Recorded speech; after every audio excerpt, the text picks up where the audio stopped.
살고 있는 모든 사람들이 그렇겠지만 특별히 우리 한국 사람들에게 내 집 마련의 꿈이 있을 것입니다.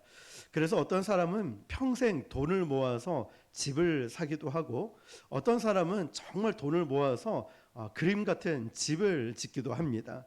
그런데 이 집을 짓는 데는 목적이 있죠. 나 혼자 잘 먹고 잘 살려고 집을 짓는 것이 아니라 사랑하는 사람들, 가족들과 함께 살기 위해서 집을 짓습니다. 그래서 집을 짓는 사람들 대부분에 보면 그 가정에 책임을 진 가장들이 있습니다.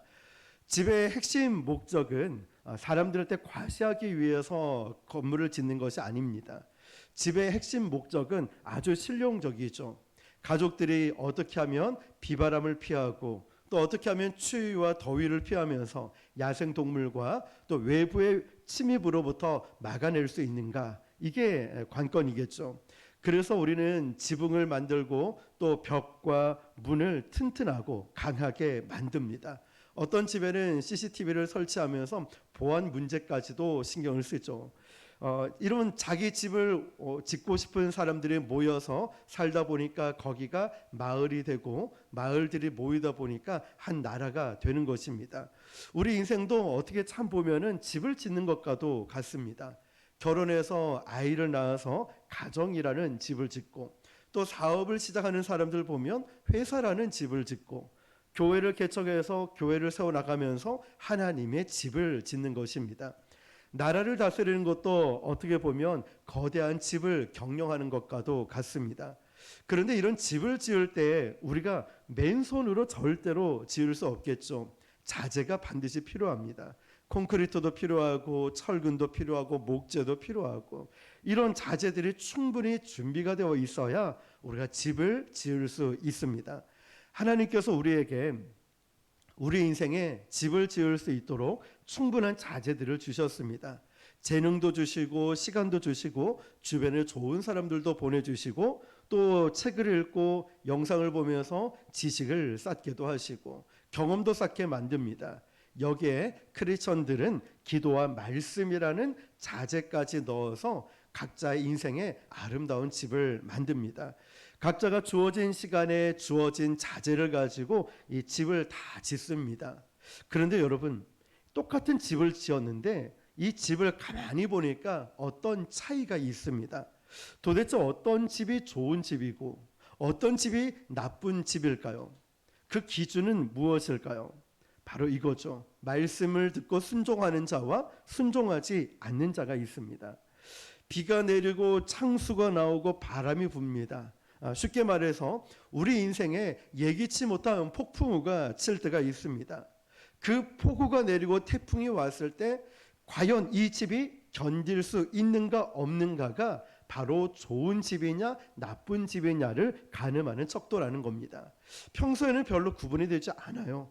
그런데 폭우가 내리면서 폭풍우가 몰아올 때 보면은 이게 진짜 좋은 집인지 나쁜 집인지 알 수 있다는 것이죠. 우리 삶에는 항상 예기치 못하는 폭풍우가 옵니다. 이 폭풍은요, 선인이나 악인이나 다 비껴갈 수 없어요. 예수님 잘 믿는 사람이나 믿지 않는 사람이나 또 목사라고 해서 아니죠. 자, 여러분, 저는 그렇게 처음에 어렸을 적에는 생각을 했어요. 예수님 믿으면 무조건 복 받을 거야. 예수님 믿으면 무조건 잘 될 거야. 그런데 시간이 지나면서 보니까 그 잘됨이 축복이 아니라 중요한 것은 이 과정 속에서 하나님을 인격적으로 만나고 하나님을 인격적으로 의지하고 나가는 믿음의 성장과 성숙이 필요하다는 걸 깨달았습니다. 바로 고난과 이 폭풍을 통해서 말이죠. 중요한 것은 이거예요. 누가 이 폭풍을 이겨낼 수 있는가? 어떤 집이 좋냐? 이건요, 아주 크게 지었다. 고층 빌딩이다. 아니면 화려하게 지었다가 좋은 집의 기준은 아닙니다. 뜻하지 않는 인생의 폭풍이 몰려왔을 때 그 태풍이든 폭풍이든 이걸 견뎌내는 집이 좋은 집이라는 것입니다. 우리는 전혀 알지 못했던 예기치 못했던 삶에서 우리 인생에서 폭풍을 시도 때도 없이 만납니다. 믿었던 사람에게 발등이 찍히기도 하고 잘 나갔던 사업이 부도나기도 하고 생각지도 못한 불경기를 경험하기도 하고 건강했던 이 몸이 갑자기 덜컥 암에 걸리기도 합니다. 인생의 폭풍이 몰려올 때 우리가 지은 그 집이 이것을 과연 견뎌낼 수 있는가? 견딜 수 있으면 다행입니다. 그런데 문제는 그 폭풍을 견디지 못할 때는 큰일이 납니다. 왜 큰일이 날까요? 이 폭풍가 올 때 이 집 안에 있는 사람들이 어떤 사람들입니까? 내가 사랑하는 사람이에요. 내가 아끼고 내가 사랑하는 사람들이죠. 그런데 이 집이 무너지면은 사랑하는 사람들이 다치기 때문에 그렇습니다. 자, 여기 두 사람이 있습니다. 같은 자재를 하나님께로부터 받고 같은 시간에 나름대로 집을 열심히 지었습니다. 그런데 폭풍이 밀어닥치니까 전혀 다른 결과가 나왔습니다. 지혜로운 사람은요, 폭풍우가 왔을 때 그 집이 그대로 서 있고, 어리석은 자의 집은 이 집이 폭풍우가 오니까 무너져 내렸습니다. 차이가 뭘까요? 아이고, 그 자재를 똑바로 써야지. 자재가 중요할까요? 그 열심히 지어야지. 열심히 중요할까요? 이 두 가지가 아니라, 물론 이 두 가지도 필요하고 중요합니다. 그러나 훨씬 더 중요한 게 뭐냐면 그 집이 어느 기반에 두고 세웠느냐가 중요하다는 거예요. 바로 이 차이입니다. 자재도 중요하고 열심히 짓는 것도 중요한데요. 아무리 높고 화려한 집을 지어도 기반이 잘못되어 있으면 세우자마자 넘어진다는 거예요. 오늘 본문에서 지혜로운 사람은 그 집을 어디에 지었다라고 할까요? 반석에 지었다고 했습니다. 건축하시는 분들은 아실 겁니다. 저는 이 건축에 전혀 소질도 없고 관심도 없기 때문에 이 건축 일은 저하고 정말 전혀 관계가 없는 것 같아요. 근데 건축하시는 분들 보면은 아이고 목사님, 그건 기본 중에 기본이에요. 당연히 그 건설의 기본은 어느 기반을 다지고 건물을 세우느냐, 이게 기본 중에 기본입니다. 아무리 좋은 자재가 있고 아무리 좋은 건물을 짓는다 해도 기반이 잘못되면 그건 아무 쓸모 없습니다. 쓸모없는 정도가 아니라 그 건물은 무너집니다. 수많은 고층들이 건물들이 질비해 있는 뉴욕의 맨하튼 같은 데 보면은 거대한 안반층이라고 합니다.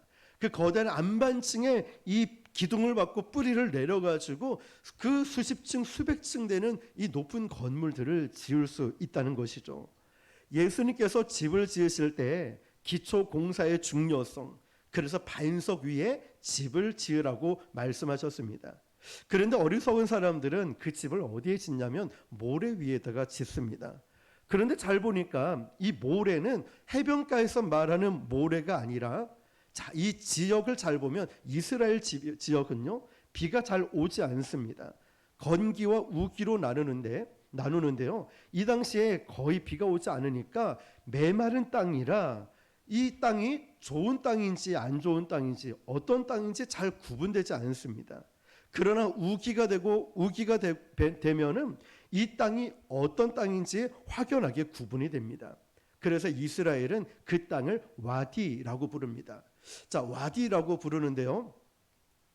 자, 이 지역은 평소에는 건조하게 말라 있다가 비가 오니까 평소에 보이시죠? 가운데 길이 와디라는 곳이에요. 메마른 땅이고 겉으로 보기에는 별로 차이가 없어 보입니다. 그런데 비가 잘 오지 않다 보니까 이 지역에는 하수구 시설도 없고 배수구 시설도 전혀 되어 있지 않습니다. 그런데 우기가 되어서 갑자기 비가 내리면 바로 저기가 길이 되는 거, 물길이 되어서 물이 엄청나게 홍수를 이루듯이 물이 흘러내린다는 것이죠. 저기는 강가입니다. 여기서 말하는 모래라는 뜻은 바로 저 와디를 말하고 있습니다. 와디 저기에다가 집을 지었다는 거예요. 왜 이런 곳에 집을 지었을까요? 아마 어디든지 집을 짓지 않으면 안 되는 급한 상황이 있었을 겁니다.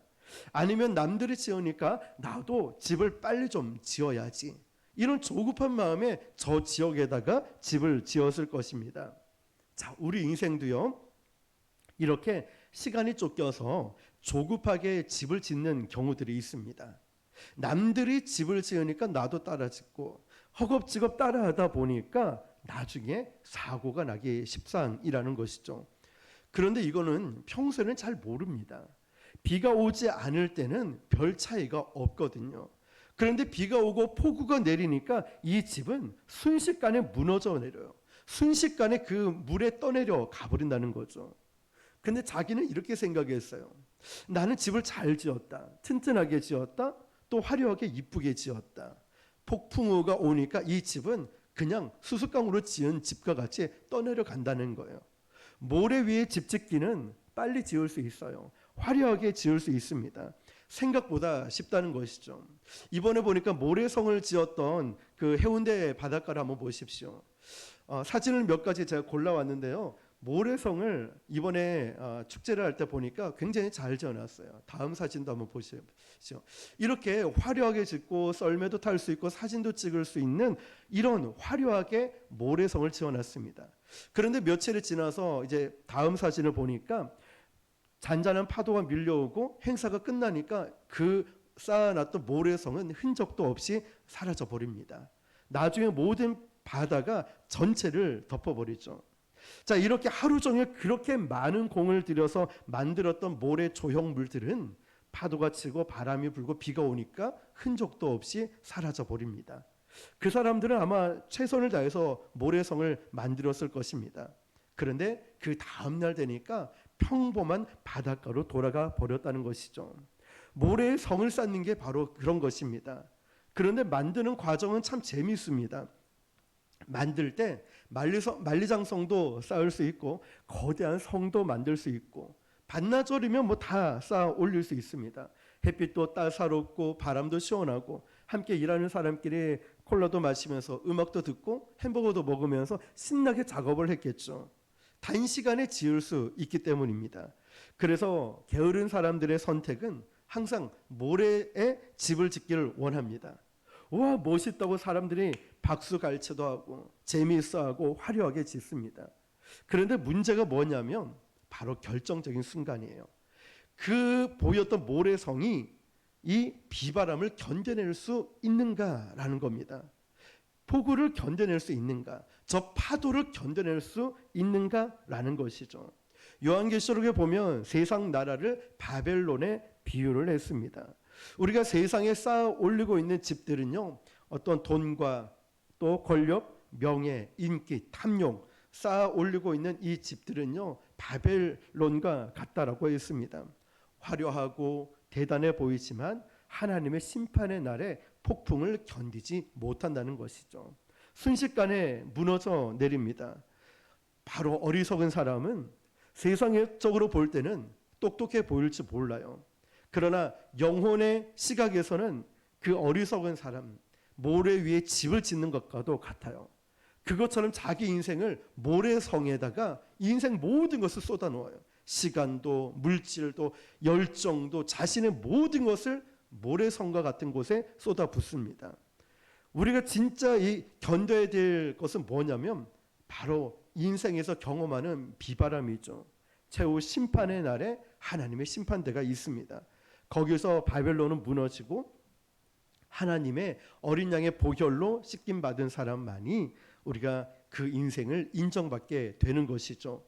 자, 그런데 오늘 비유에서 우리는 아마 이 모래성과 반석에 지은 집의 비유는 너무나 잘 알고 있는 부분이에요.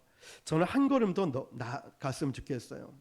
여기서 반석의 집을 지은 이 지혜로운 사람은요, 어떤 특징이 있냐면 말씀을 듣고 행하는 자예요. 말씀을 듣고 행하는 자. 자, 모래 위에 집을 세운 사람은 어떤 사람일까요? 말씀을 듣고 행하지 않는 사람이에요. 자, 그래서 잘 보면 이 두 사람의 공통점이 있습니다. 뭘까요? 둘 다 하나님 말씀을 들었다는 사실이에요. 우리 모두가 하나님 말씀 듣듯이 둘 다 하나님 말씀을 들은 사람이에요. 예수님이 지금 다루고 있는 이 두 사람은요, 교회에 다니지 않는 불신자가 아니라 둘 다 교회 와서 하나님 말씀을 들은 사람이에요. 교인이라는 거죠. 성도라는 거예요. 자, 출발점은 똑같이 하나님 말씀을 들었는데 어디서부터 달라졌냐면 이겁니다. 들은 말씀에 순종하느냐, 순종하지 않느냐? 오늘도 하나님 말씀을 들었는데 가정에 가서 순종했느냐? 직장에 가서 순종했느냐 안 했느냐가 우리 운명을 갈라 놓았다는 거죠. 여러분, 아무리 좋은 약이라 할지라도 내가 먹지 않으면 소용없습니다.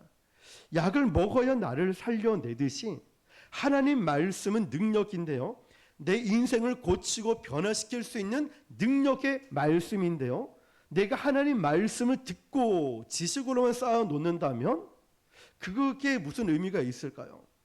듣고 내가 쌓아 놓고 순종하지 않는다면 내 인생은 힘을 잃어가는 거예요. 하나님 말씀 능력인데, 말씀을 들었는데 왜 내 삶에 능력이 나타나지 않을까요? 내가 순종하지 않으니까. 하나님 말씀대로 순종하지 않으니까 능력이 나타나지 않고 내가 계속 힘을 잃어간다는 거죠. 그래서 성경에서 순종이 제사보다 낫다라고 했죠. 순종을 말씀하시는 거예요. 어떤 예배 드리는 것도 참으로 귀합니다. 예배에서 들은 말씀을 순종하는 사람은요, 확연히 차이가 있고 다르다는 것을 말씀하는 것이죠. 그래서 우리가 성경 공부보다 더 소중한 것은 성경 순종인 거예요. 성경 공부보다 소중한 게 성경 순종이라는 것입니다. 성경 지식 조금 부족해도 괜찮습니다. 성경 말씀 잘 몰라도 괜찮아요. 중요한 것은 들은 한 구절의 말씀이라도 내가 가정에 돌아가서 회사에 가서 순종하려고 몸부림치는 그 사람의 인생이 바로 반석 위에 지은 집과도 같다는 것입니다. 처음에는 별 차이가 없어 보이지만 시간이 지날수록 놀라운 역사가 일어난다는 것이죠. 사랑하는 성도 여러분, 하나님 말씀 접하는 것을 쉽게 생각하지 마십시오.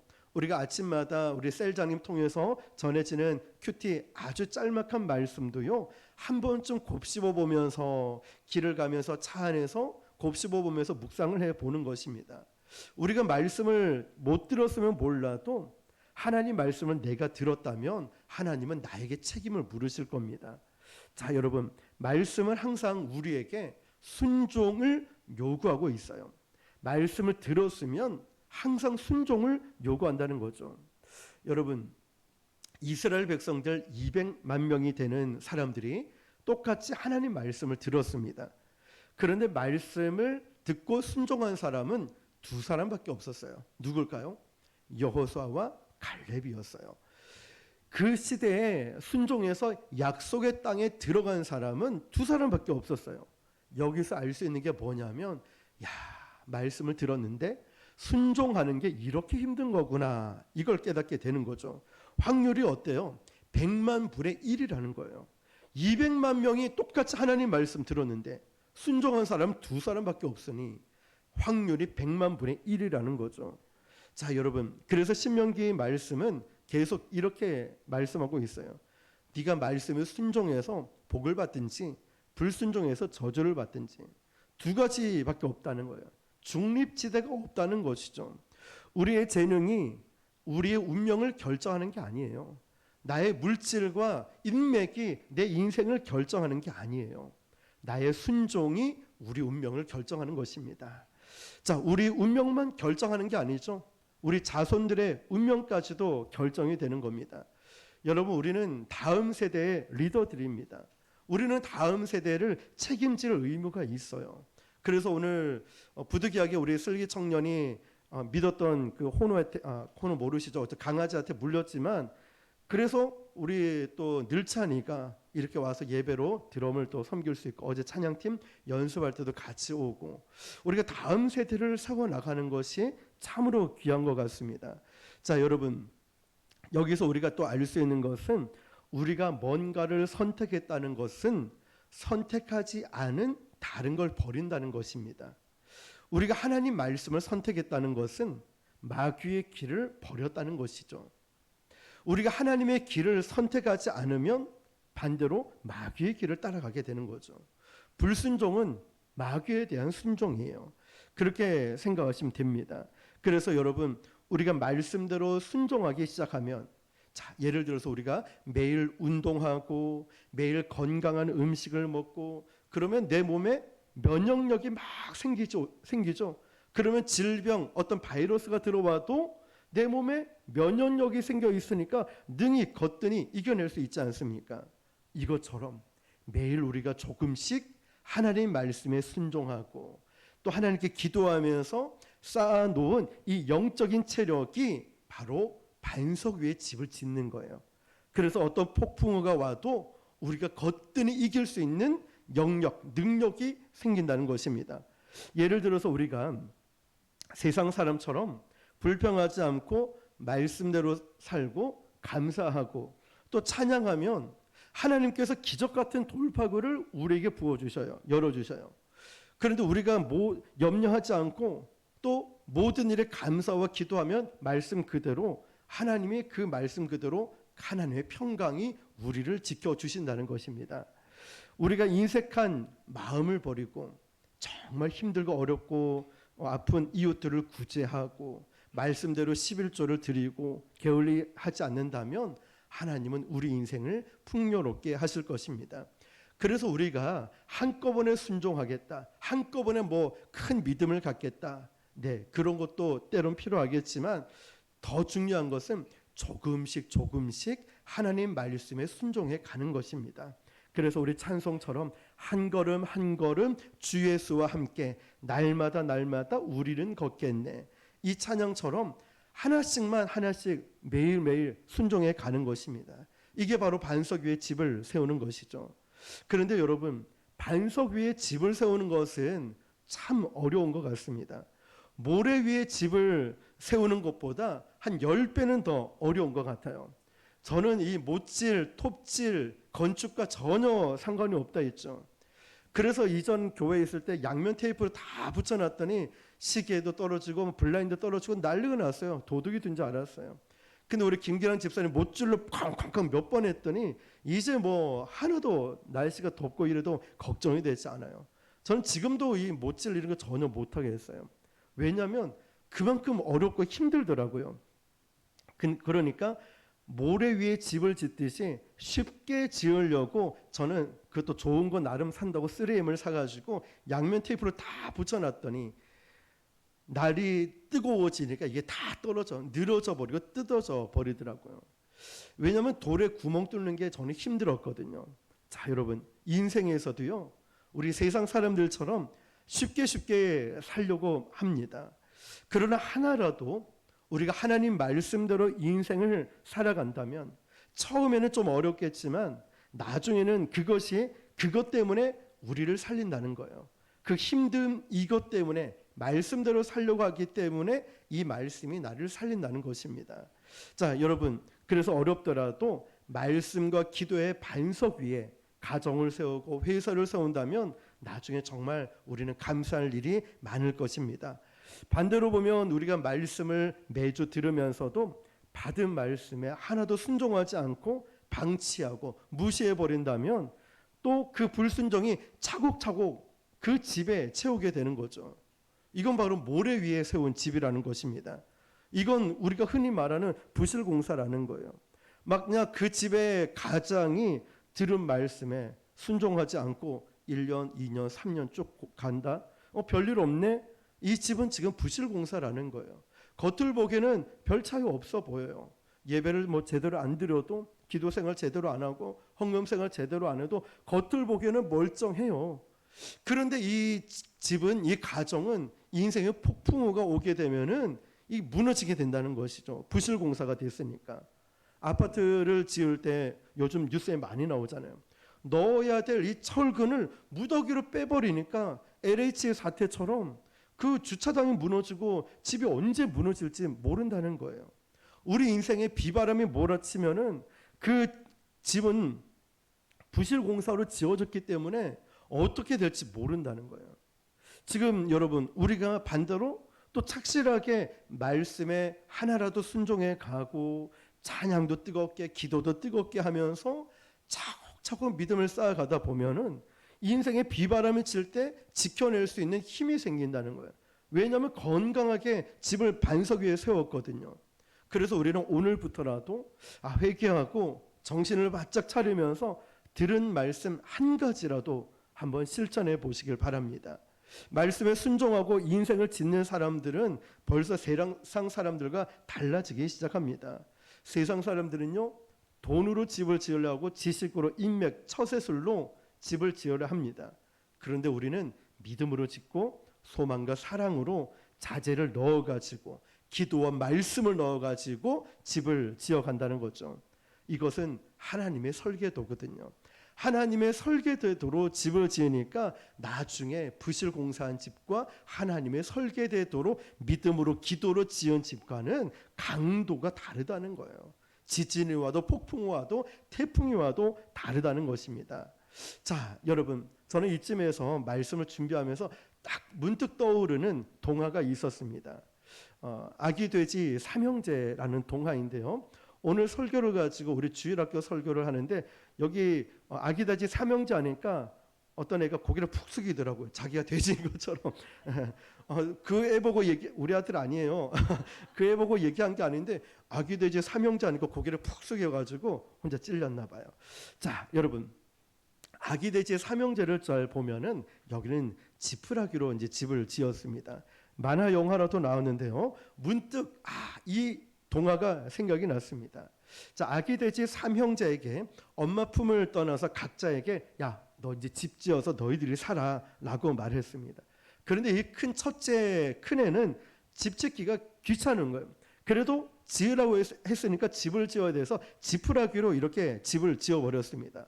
순식간에 지푸라기로 이렇게 초가집을 지었는데 나중에 늑대가 와가지고 후 하고 불어보니까 이 지푸라기 집은 순식간에 넘어져 버리죠. 쓰러져 버렸습니다. 혼비백산에서 이 첫째는 허겁지겁 엄청 달려가지고 둘째 집으로 갔습니다. 그런데 둘째도 큰형과 별반 차이가 없는 거예요. 대충 뭐 짓지, 빨리 짓자 이러면서 이 나무집을 지었습니다. 이 나무집을 지었는데 역시 늑대가 후 하고 불어버리니까 이 집이 뭐 순식간에 무너져 버렸죠. 그래서 이 둘째도 첫째와 같이 혼비백산에서 셋째 집으로 달려갔습니다. 셋째 집은 많은 시간을 투자해서 어떤 집 지은지 아십니까? 벽돌집을 지었어요. 벽돌집으로 이렇게 튼튼하게 집을 지었어요. 근데 평소에 두 형들은 야, 너 고지식하게 뭘 그렇게 힘을 들여 벽돌로 짓고 있니? 대충 짓고 대충 놀아, 쉬면 되지 라고 돼지한테 얘기를 했습니다. 자, 셋째를 잡아먹기 위해서 어김없이 이 늑대가 또 찾아왔습니다. 벽돌집을 향해서 후 하고 거센 입김을 불어봤지만 끄덕도 하지 않았다는 거죠. 편하게 놀고 먹기 위해서 적당히 지었던 이 첫째와 둘째 집은 모두가 무너지고 다 잃어버렸지만 시간이 걸리더라도 꼼꼼하게 시멘트를 바르고 벽돌을 하나하나 한 땀 한 땀 흘리면서 세워나가서 결국 제대로 집을 지어놨더니 첫째도 둘째도 와서 같이 살게 됩니다. 그런데 이 이야기는 여기서 끝나지 않죠. 약이 오른 늑대가 여기서 참지 못하고 어떻게 됩니까? 굴뚝 위로 올라가서 이제 3마리의 돼지를 다 잡아먹어야 되겠다. 굴뚝 위로 올라갑니다. 그런데 이 셋째 돼지는 끓는 물을 가마솥을 딱 담아가지고 늑대가 떨어지자마자 이 가마솥에 들어와서 뚜껑을 확 닫아버립니다. 자, 이렇게 해서 이 이야기는 끝나게 되는 거죠. 우리가 잘 알고 있는 내용인데 또 오랜만에 들으니까 또 새록새록 또 옛날 생각도 나는 것 같아요. 그러면서 이 말씀과 우리가 대입해 보면 좋을 것 같아요. 오늘 성경 말씀에는 그냥 폭우 또는 비바람이라고 되어 있죠. 그런데 아기 돼지의 삼형제 이야기에서 이 폭풍은요, 그냥 자연재해만 말하는 게 아니에요. 악한 늑대가 의도를 가지고 불러일으킨 비바람이었어요. 이 돼지들을 잡아먹으려고 비바람을 이 늑대가 불러일으켰다는 거죠. 저는 여러분, 우리 인생의 이 모든 폭풍우가 마귀가 다 줬다라고 생각하지는 않지만, 그러나 우리 하나님의 백성들을 시험 들게 하려고, 무너뜨리게 하려고 마귀가 주도하는 폭풍도 반드시 있다고 믿습니다. 그래서 여러분, 우리 인생에 100% 마귀 짓은 아니겠지만 나를 넘어뜨리려고 신앙생활 못하게, 교회 못 다니게, 예수님 못 믿게, 헌신하지 못하게, 예배 못 드리게, 기도 못하게 등등 자꾸만 가로막는 마귀가 하는 행동들이 있어요. 거봐, 너 교회 갔더니 이렇게 잘 안 되잖아. 일이 안 풀리잖아. 다쳤잖아. 아프잖아. 자꾸만 그럴듯한 이유로 자꾸만 무너뜨리려 합니다. 우리가 욥기에 나오는 욥을 봐서 알겠지만 선한 욥도 바로 그런 고난이었습니다. 영적인 공격은요, 나 개인에게만 오는 것이 아니라 가정과 교회, 또 특정한 시간에 갑자기 몰아닥치기도 합니다. 그래서 전혀 망할 수 없는데 망하게 만들고 어떤 사람들에게 상처받게 만드는 일들이 갑자기 생기는 것이죠. 이런 일이 왜 생겼을까라는 생각이 들 정도로 이건 영적인 폭풍이 마귀가 주도한 공격이 몰려오는 것이죠. 그럴 때 비로소 허둥지둥 막아서려고 하면 늦어요, 여러분. 아까 지푸라기 집 그리고 나무로 지은 집을 보십시오. 대충 짓자, 빨리 짓자, 그리고 놀아야지. 갑자기 늑대가 닥쳐왔을 때 그들은 허겁지겁 허둥지둥 어떻게 무엇을 해야 될지 모른다는 거예요. 우리 인생도 갑자기 밀어닥친 이 영적인 공격에서 나에게 오면은 갑자기 믿음이 성장하지 않아요. 갑자기 내가 예배 안 드리다가 예배 드리는 게 되지가 않아요. 나와 내 사랑하는 사람들을 지켜주기 위해서는 바로 평소에 내가 어떻게 집을 짓고 어떻게 집을 쌓아 올리느냐가 관건이라는 것입니다. 이게 중요한 거예요. 그래서 오늘 본문에 나온 지혜롭다라는 이 표현은요, 헬라어 원문에 보니까 미리 예견하다, 미리 준비하는 사람이다 라는 뜻인 거예요. 미리 예견하고 미리 준비하는 사람이 어떤 사람이라고요? 지혜로운 사람이라는 거예요. 다시 말하면 평소의 말씀에 순종하고 평소의 기도를 차곡차곡 쌓아 올린 사람은 장차 몰려오는 비바람이 와도, 장차 내 인생에 고난이 와도 나를 지키고 가정을 지킬 수 있다는 것입니다. 평소의 기도가 이래서 중요해요. 평소의 예배가 이래서 중요하다는 거예요. 자, 여러분, 이거를 쉽게 생각하면 안 됩니다. 내가 설렁설렁 기도 빼먹고 대충 주일 예배도 빼먹고 성경 말씀 읽는 것도 빼먹고 별일 없네? 아무 일 없네? 라고 생각될 수도 있죠. 그런데 여러분, 오늘 말씀을 보면서 딱 보면은 지금 우리가 부실 공사로 집을 짓고 있는 거예요. 하나님이 말씀하신 우리가 말씀대로 또 주일 예배, 헌금 생활, 또 봉사도 하면서 교회를 세워 나가야 되는데 뭔가를 자꾸만 빼먹어 버려요. 기도 생활도 빼먹고 예배 생활도 빼먹고 사랑하지도 않고 전도하지도 않고 이게 빼먹고 있는 거예요. 부실 공사가 돼 있어요. 겉으로 보기에는 하나도 문제가 없습니다. 철근 10개 들어가야 되는데 지금 한 2개만 간신히 버티고 있습니다. 여러분이 빼먹은 기도와 말씀 시간만큼 다시 기초 공사를 다지셔야 됩니다.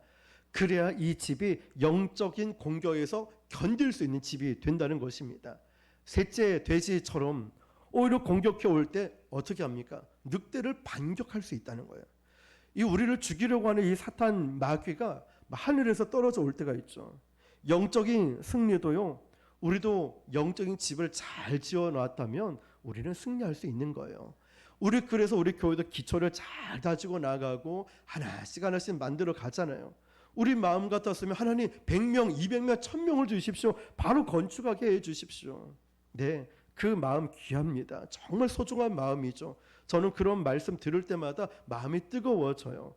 그렇게 말을 하고 소망을 가진다는 건 그만큼 하나님이 그런 기도할 때 확신을 주셨기 때문이죠. 그런데 여러분, 그때는 하나님이 아시는 때이고 우리는 하나씩 하나씩 나에게 준 것을 기도 생활, 말씀 생활, 기초를 튼튼하게 세워진다면 평소에 예배로부터 기도 생활부터 말씀 생활부터 전도하면서 쌓아 놓는다면 우리의 교회에 어떤 풍랑이 와도 어떤 마귀의 공격이 와도 여러분 인생에 어떤 정말 억울하고 고난이 와도 이길 수 있는 힘을 주신다는 것입니다. 평소에 잘 지은 믿음의 집은요, 영적으로 공격을 방어할 수 있을 것뿐만 아니라 공격할 수도 있다는 것입니다. 다시 말하면 평소에 내가 믿음 생활을 잘하고 있다면, 나만 살리는 것이 아니라 다른 사람도 살릴 수 있다는 거예요. 자기 집을 날려버린 두 형제들을 한번 보십시오. 그 두 마리 돼지를 한번 보십시오. 그 동생 막내가 없었다면 그 두 마리가 어떻게 됐겠습니까? 다 잡아먹혔겠죠. 삼형제가 모두 그런 식으로 지푸라기를 짓고 나무로 짓고 대충 지었다면 큰일 나겠죠. 근데 셋 중에 하나라도 바로 된 형제가 있었기 때문에 시간이 걸려도 기초부터 튼튼하게 벽돌집을 지으니까 자기도 살고 형들도 살릴 수 있었지 않았습니까? 가족들 중에 한 사람이라도 믿음으로 바로 선 사람이 있다면 그 가정은 다시 일어설 수 있습니다. 영적으로 살아있는 사람이 있으면은 그 가정은 소망이 있다는 것입니다. 그 지역에 기도하는 건강한 교회만 하나 있으면요, 무너져가는 다른 교회도 살릴 수 있습니다. 그 교회가 우리 부곡 수목원 교회인 줄 믿습니다. 여러분의 집이 믿음의 집이 되면 우리 집만 사는 게 아니라 여러분의 가문을 살리는 것입니다. 우리 교회만 살리는 게 아니라 옆에 교회도 살리게 되는 것입니다. 자, 여러분, 이제 말씀을 마무리하겠습니다. 우리 인생은 집을 짓는 것과도 같다라고 했습니다. 그런데 오늘 설교 말씀을 듣는 분들 가운데 내 자신의 영적인 집이 무너져 내린 분이 혹시 있습니까? 그래서 낙심하고 좌절하고 절망한 분이 계십니까? 얼마나 힘들겠습니까? 그런데 생각해 보면 이런 위기는 목사인 저에게도 있고 우리 장로님이나 권사님이나 안수집사님이나 우리 성도들 누구도 비껴가지 않습니다. 그러니까 너무 낙심하지 마시고 또 부끄러워하지도 마십시오. 누구나 다 그런 아픔과 어려움이 다 있습니다. 다시 하나님 앞에 와서 엎드리시길 바랍니다. 회개할 제목들이 있으면 회개하시고 다시 엎드리시면 하나님께서 이 무너진 집을 다시 회복시켜 주실 것입니다. 여러분의 직장 사업이나 혹시 그 집 또 무너져서 어찌할 바를 모르고 계신 분도 계신데 여러분 다시 시작할 수 있습니다. 우리가 죄로 인해 무너졌던 이 집은 무너져도 절망하지 마십시오. 하나님은 거룩하신 분이시지만 또 사랑의 하나님이십니다. 우리가 회개하고 하나님께로 돌아가면 하나님은 우리의 무너진 집을 다시 세워 주실 것입니다. 우리가 기도 안 하고 사람들 말만 듣고 대충 세상적으로 집을 지었다면 이제 회개하고 하나님께 기도하지 않고 내 방식대로 집을 짓는 것, 내 방식대로 또 취직하고 기도하지 않고 사업하고 기도하지 않고 아이들을 키우려고 했던 건 모래 위에 집을 짓는 것과도 같습니다. 무너지기 시작하니까 끝도 없이 무너져요. 대책이 없어요.